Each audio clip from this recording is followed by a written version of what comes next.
and I'll tell you a little story about that later. But I thought you'd be interested in how Amazing Grace came to be and what it was. So Newton in those days would be preaching to an illiterate population, basically.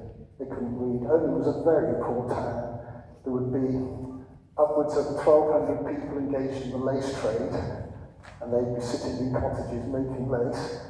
The lace merchants, like a man called Harry Armstrong, whom they come across in the museum, they made all the money.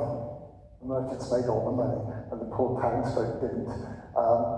Cooper called them the wretched of earth.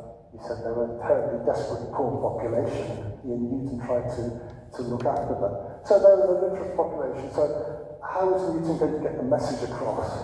Well, he preached his sermons, and then they wrote the only hymns, and the hymns were to illustrate the theme of the sermon, so that they would actually be able to understand and remember the major points of the sermon as it goes ahead. And Amazing Grace, in fact, was written for New Year's morning 1773. So in 2023 we celebrated its 250th anniversary. You've got in front of you the notes that Newton wrote for the sermon. One thing to notice about those notes, there is absolutely no reference to the slave trade, to slavery, to Newton's own experience of being enslaved in Sierra Leone. There's no reference to ship transportation at all. And it's pure coincidence, or God-incidence, some people say, that the hymn has actually been taken up in the southern states of America by enslaved peoples and has become a theme related to that. But it had no connection with the slave trade in Newton's old day.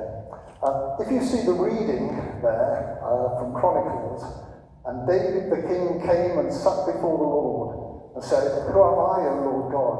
And what is mine house that thou hast brought me hitherto? Yet this was a small thing in thine eyes, O God, for thou hast also spoken of thy servant's house for a great while to come, and hast regarded me according to the estate of a man of high degree, O Lord God." So, the wretch like me is King David. That's who the wretch like me refers to. Now, you can extrapolate from that and think about Newton's life and things like that, but he's generally talking based on King David's experience of this whole idea of grace. Grace was so important to John Newton, the concept of grace, the concept that we are saved not by our own efforts, but by grace. And if you look at the notes in the sermon, you can see where some of the lines of the hymn has come from. He says, "Since we first were able to give our names to him, mercy and goodness have followed us. Goodness and mercy all our lives shall truly follow me." So, if you actually look through that, and I encourage you to take this away and think about it, you can actually see in the sermon and then in the words of the hymn how it actually came together and what Newton is actually doing with this hymn, what he was actually using it for. Now, the other thing about the hymn, of course, is we have no idea what tune it's originally sung to.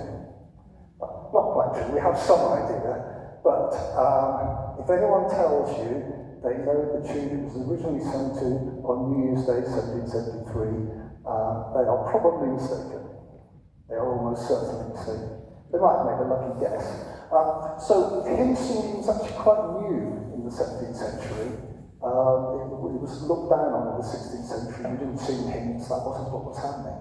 So in the 17th century and the 18th century, they started singing metrical psalms. So started singing the psalms to common meter tunes.